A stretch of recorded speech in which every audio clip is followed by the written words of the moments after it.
यह कहानी है एक इंसान की जिसने 400 से भी ज्यादा दिन तक दुनिया के सबसे बड़े और बेरहम समंदर पैसिफिक ओशियन में जिंदगी और मौत की जंग लड़ी, वर्ल्ड रिकॉर्ड बनाया और 14 महीनों बाद वह जिंदा वापस भी आया। लेकिन आते ही ऐसा क्या हुआ कि उसको जेल जाना पड़ गया।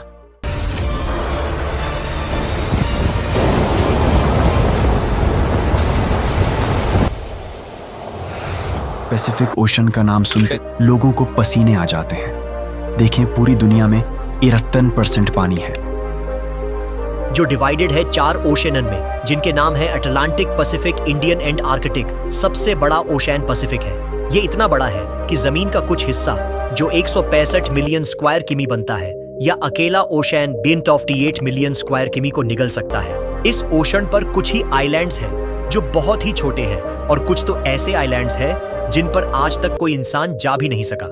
अब अगर गलती से भी कोई इंसान पैसिफिक ओशन में गुम हो जाए तो उसको ढूंढना तकरीबन नामुमकिन है। पैसिफिक ओशन में 14 महीनों तक जिंदा रहने वाले इंसान का नाम था जोश सल्वाडोर अल्वारेंगा। इस इंसान के पास 7 फुट की छोटी सी बोट थी जिस पर सीधा लेटा भी नहीं जा सकता था, और यह बंदा 1 साल से भी ज्यादा इस बोट पर जिंदा भी रहा।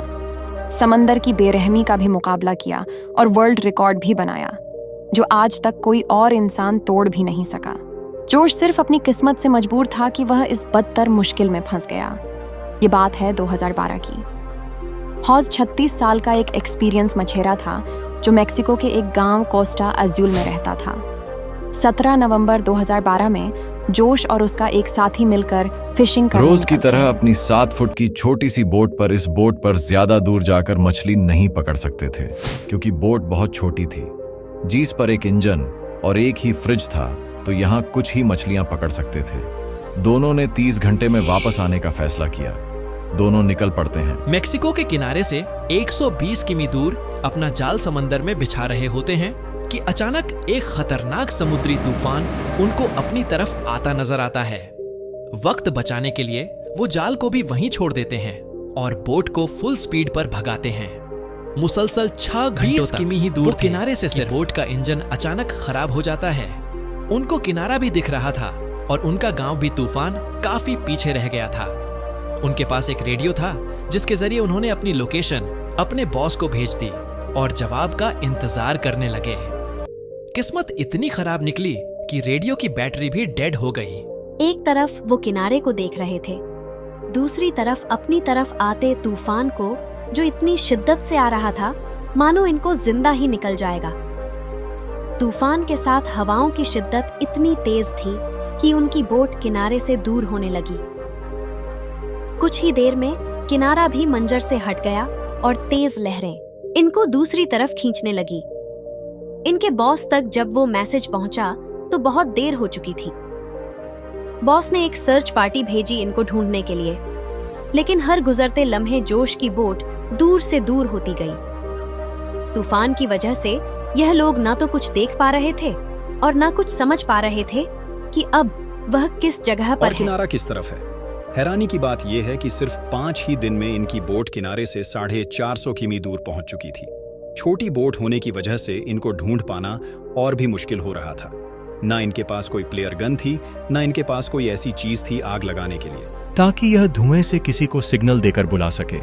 दोनों एक दूसरे को देखकर मन ही मन में सोचने लगे कि शायद अब बचना मुश्किल है। 2 दिन पहले ही खाना भी खत्म हो चुका था। मछली पकड़ने के लिए भी उनके पास अब कोई साजो सामान नहीं था क्योंकि जाल वो पहले ही छोड़ते आ चुके थे। दोनों का भूख से बुरा हाल था कि अचानक एक पंछी उनकी बोट पर आकर बैठ जाता है। ये दोनों एक दूसरे की तरफ देखते हैं और एकदम से उस पंछी पर हमला कर देते हैं, लेकिन उसको पकड़ नहीं पाते। दोनों को पता था कि हो सकता है पंछी फिर आए। कुछ ही देर में एक और पंछी आता है। इस बार दोनों बहुत तरीके से उसको पकड़ने का प्लान करते हैं और आखिरकार वो कामयाब हो जाते हैं। और इस तरह दोनों अपनी भूख मिटाने के लिए बोट पर आने वाले परिंदों से अपना गुजारा करते हैं। समुंदर का खारा पानी पीने से इंसान की मौत हो सकती है।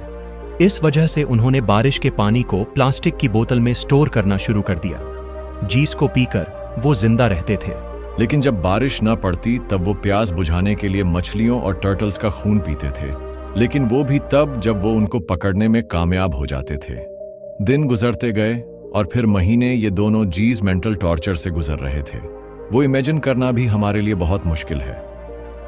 आखिरकार जोश का साथी यह टॉर्चर बर्दाश्त ना कर सका और 4 महीनों के बाद उसने सुसाइड कमिट कर लिया। और अब बोट पर सिर्फ जोश अकेला था और उसके चारों तरफ पानी ही पानी था। जीस को देखकर उसको जिंदगी की कोई उम्मीद बाकी नहीं नजर आ रही थी, लेकिन अपने हालात से तंग आकर वो जैसे तैसे जिंदगी गुजारने लगा। मैप्स में देखा जाए तो एक अंदाजे के मुताबिक फौजी पैसिफिक ओशन के हिस्से में मौजूद था, जिसको दुनिया का खामोश तरीन हिस्सा माना जाता है, क्योंकि यहां से सिर्फ कार्गो शिप ही गुजरती है। मेक्सिको के किनारे को छोड़े 6 महीनों से भी ज्यादा हो चुके थे और इस दौरान जोश ने अपने साथी को भी खो दिया था। इस वजह से वो काफी ज्यादा फ्रस्ट्रेट हो चुका था। एक दिन जोश को दूर समंदर में एक कार्गो शिप नजर आती है।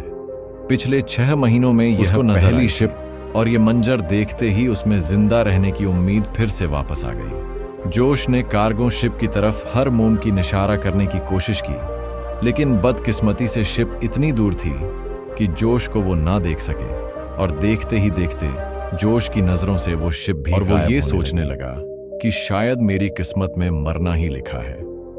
दोस्तों, जरा सोचो, 6 महीने तक आप दुनिया की ऐसी जगह पटक हो जहां पर आपको दूसरा इंसान भी नजर नहीं आता, और अगर एक लंबे अरसे के बाद आपको कोई दिखे लेकिन वो आपको ना देख सके और गुजर जाए। 11 महीनों के बाद छोटी सी बोट पर 8000 के भी ट्रैवल कर चुका था। उसके कपड़े भी फट चुके थे और उसके पास खुद को सनलाइट से बचाने के लिए सिर्फ एक अंडरवेस्ट ही बचा। आखिरकार वो घड़ी आ गई जब किस्मत जोश पर मेहरबान हुई। फाइनली 498 दिन बाद 30 जनवरी 2014 को उसे अपने आसपास नारियल तैरते हुए दिखाई दिया, और आसपास कुछ पंछियां भी मंडरा रही हैं। ये नजर देखकर वो समझ गया कि आसपास कोई आइलैंड जरूर होगा। फिर उसे दूर एक आइलैंड दिखाई दे रहा था।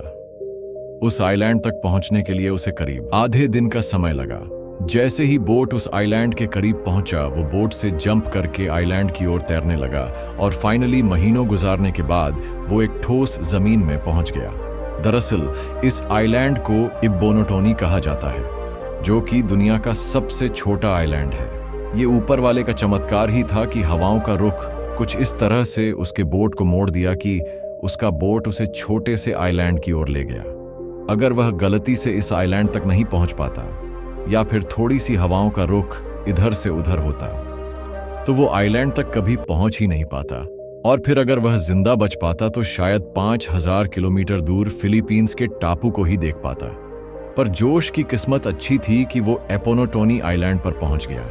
ये उसके लिए एक मर्दान साबित हुआ, मानो मौत के मुंह से निकलकर उसे नई जिंदगी मिल गई हो। थोड़े बहुत एरिया का जायजा लेने के बाद उसे घर दिखाई दिया। एक कुछ देर बाद उस घर से एक इंसान निकल के आया। करीब 14 महीने तक समुद्र में गुजारने के बाद वो पहली बार किसी जिंदा इंसान को देख रहा था। ये देखकर उसके आंखों में आंसू आ गए। उसकी कहानी जानने के कुछ ही देर बाद वहां पर लोकल पुलिस पहुंच गई। जोश अपनी पूरी जर्नी पुलिस वालों को बताया, लेकिन उसके बातों पर यकीन करने वाला कोई नहीं था। भला 438 दिनों तक कैसे कोई एक छोटे से बोट में जिंदा रह पाता, वह भी बिना खाए पिए एक लाश को देखते हुए। जो उसने अपनी बातों को साबित करने के लिए अपने बॉस को कॉल किया, जो उसे मछली पकड़ने के लिए भेजा करता था। उसके बॉस ने भी यह पुष्टि कर दी कि हाँ, जोश मेरे लिए कम करता था और 1 साल पहले वह समुद्र में खो गया था। अब क्योंकि वो किसी और कंट्री में पहुंच चुका था, वो भी बिना वीजा के, इसीलिए कुछ दिनों के कानूनी कार्यवाही करने के बाद उसे वापस मेक्सिको भेज दिया गया। लेकिन यह जर्नी अभी खत्म नहीं हुई थी।